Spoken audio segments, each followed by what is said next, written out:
Tai taip pat kaip žaidžiam su rudom spalvom, su mėlynom spalvom, taip pat mes žaidžiam ir su raudonom spalvom.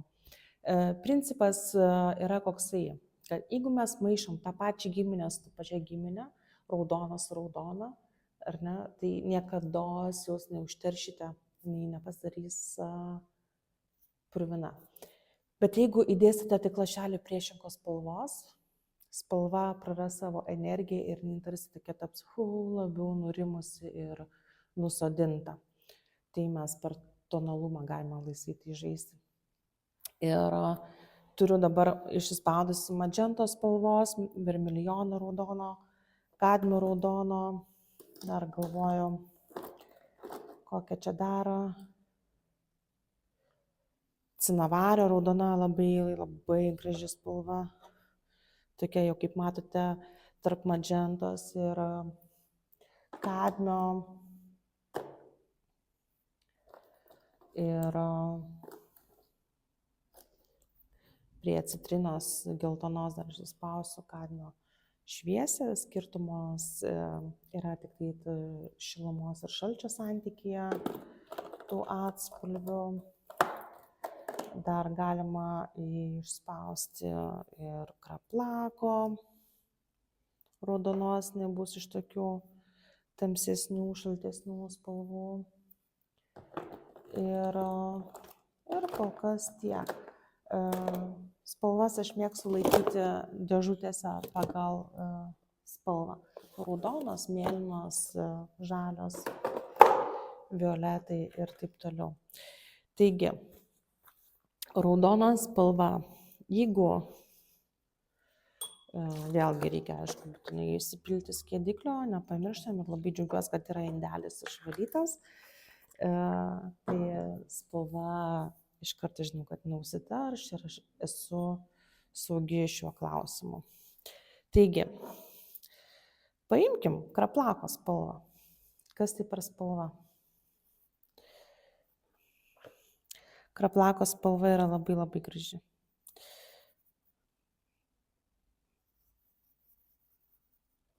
Štai. Nusivalau teptuką. Paėmam madžentą. Jeigu mes turime madžentos spalvą ir turime mėlynas spalvas, mes gausime nepaprastai gražias violetinės spalvas. Tai irgi būtinai parodysiu, nes tai yra viena iš tų spalvų, kur tikrai akivaizdžiai vyksta stebuklas.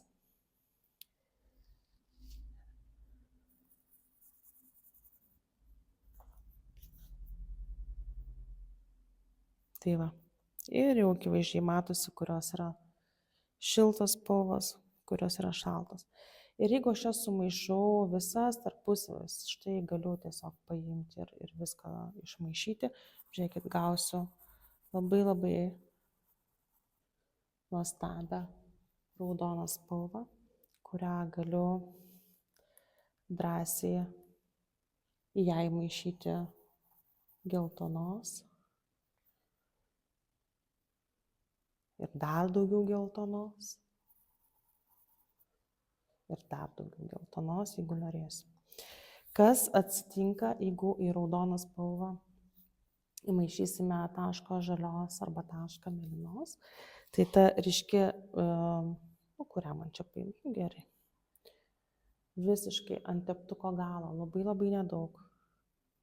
Gal reikia daugiau. Įmaišau ir žiūrėkit.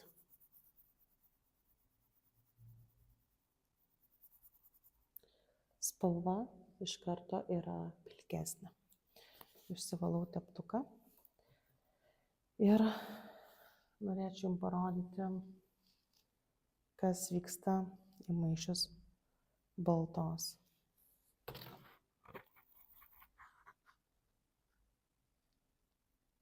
Labai svarbu suvokti, kad balta spalva nešviesina, ar ne? Tonas yra labai panašus, beveik netgi toks pat, tik tai, kad baltesnis. Tai balta spalva, jinai balina ir su ja reikia elgtis iš tikrųjų labai atsargiai. Jeigu aš paimsiu vėlgi kraplako ir truputėlį baltos, Dieve tu mano, koks ružavumas, koks grožis. Jeigu, čia dabar reikia tikrai taip gerai prasivalyti teptuką,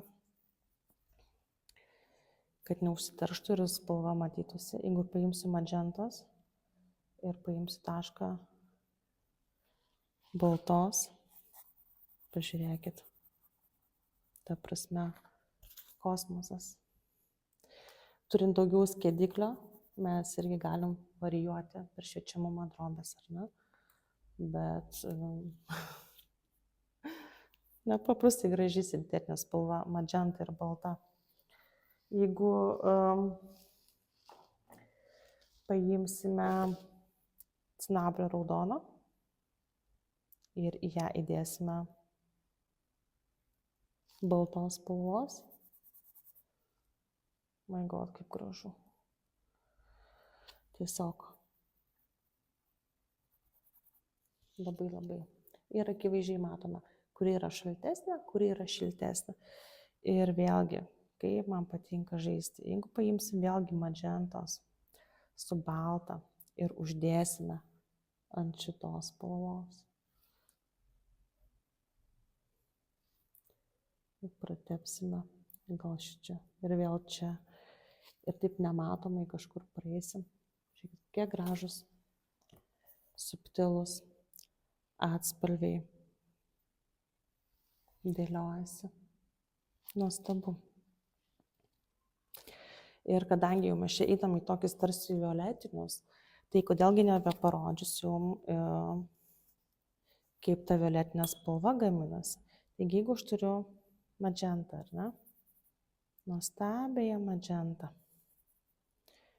Ir turiu ultramarino. Žiūrėkit. Fantastika. Jeigu aš turiu magentą ir įdedu truputėlį dangaus mėlynumo. Aišku, čia jau užsiteršia ir vėl labai geras jums pavyzdys, kai spalva užsiteršia, jinai jau praranda savo šviesą, savo ryškumą. Jeigu dėsime truputėlį baltos, vėl matom gražų skirtumą. Dar parodysiu. Jeigu mes pasimsime magentą ir pasimsime karališkos mėlynos.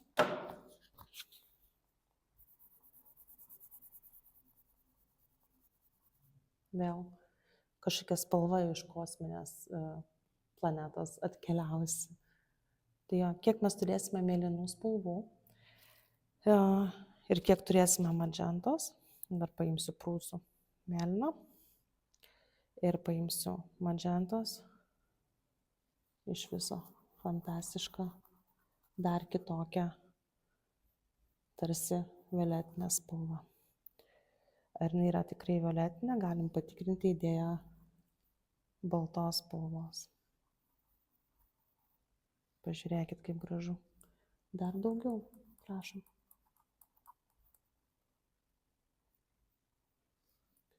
Nuostabu. Taip pat gražus violetiniai atspalviai, bet jau labai kitokie, gaminasi iš kraplako ir mėlynų spalvų. Tai vėlgi pasiemu kraplaką, gražiai aš savo jį pasidedu ir pasiemam ultramarino mėlynos.